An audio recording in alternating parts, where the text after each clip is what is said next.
Quel genre d'entrepreneur je projette être en 2023? Est-ce que je veux être un entrepreneur qui trouve des excuses? Est-ce que je veux être un entrepreneur médiocre? Est-ce que je veux être un entrepreneur excellent, c'est-à-dire un entrepreneur à succès? Si je choisis d'être un entrepreneur à succès, je vais bien comprendre que le chemin du succès, il n'est pas facile. Parce qu'il y a peu de personnes déjà qui apprennent le chemin du succès. 80% des entrepreneurs se contentent de trouver des excuses. 15% se contentent tout simplement d'être des entrepreneurs médiocres. Il n'y a que 5% qui choisissent d'être des entrepreneurs à succès. Pourquoi pas quitter le 95% d'entrepreneurs médiocres et de rejoindre le 5%? La plupart des entrepreneurs dans ce business se contentent de trouver des excuses.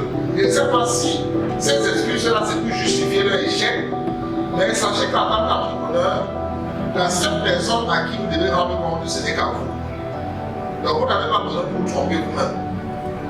Vous n'avez pas besoin de trouver des excuses pour vous-même. Vous êtes votre propre patron.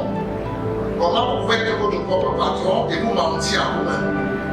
Et trouver des excuses pour justifier le fait que vous n'accomplissez pas vos réalisations. Quittez le 95% et rejoignez le 5%. Le 5%, c'est des personnes qui ne se laissent pas abattre par les problèmes. L'entrepreneur à succès 2023, selon le support système qui parle, c'est celui que dès 2022, dès la fin de 2022, fait des prévisions.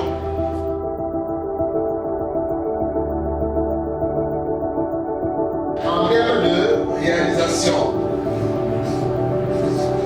ça veut dire qu'il fait des prévisions, des projets en termes de réalisation.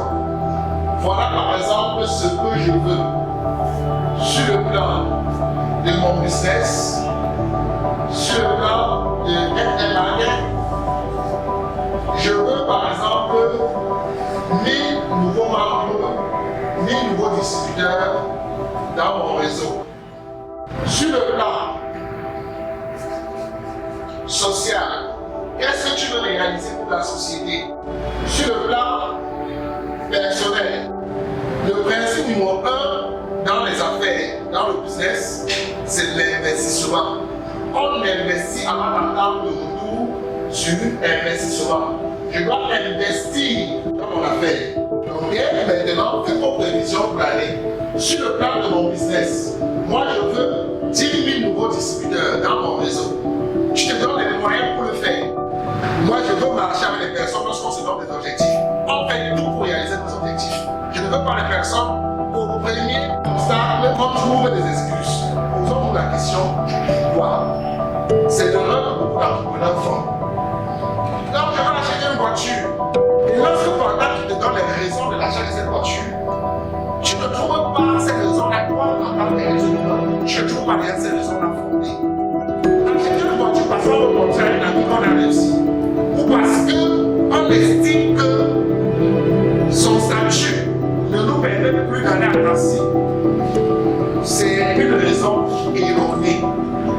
Et comme c'est une raison erronée, la nature ne s'arrange pas à ce que tu reçois ce que tu as demandé. Ces éléments, ces prévisions de 2023 doivent devenir ce qu'on appelle ton rêve. Ton rêve. Si cela ne devient pas pour toi un rêve, cela signifie que tu passeras l'année 2023 à rêver. Pour en arriver au rêve, il faut se poser des bonnes questions. Les bonnes questions, c'est le pourquoi. Lorsque tu parles de rêve, c'est ce sans quoi ta vie n'a pas de sens. C'est ce sans quoi tu te sens inutile. Tu te dis, je ne suis pas en train d'accomplir ma mission. Chaque être humain sur cette terre a une mission.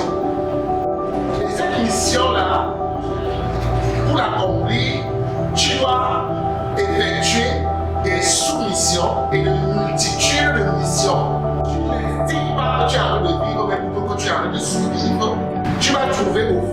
quoi? Des ressources pour atteindre des objectifs. Il est interdit pour un homme d'affaires ou pour un entrepreneur de se donner un plan B. C'est l'erreur que la plupart des entrepreneurs font. Quand vous avez un seul plan, quand vous n'avez pas de porte de sortie du tout, et vous dites ça passe ou ça passe, vous vous comportez comme quelqu'un qui est en instance de survie. Il sait c'est la vie ou c'est la mort. Je suis obligé de combattre ou de combattre. Je combats ou je meurs. En ce moment-là seulement, vous allez découvrir que vous avez des capacités au fond de vous que vous-même vous n'arrivez pas à expliquer. Tu te considères comme un héros, un super-héros, donc aucune mission n'est impossible.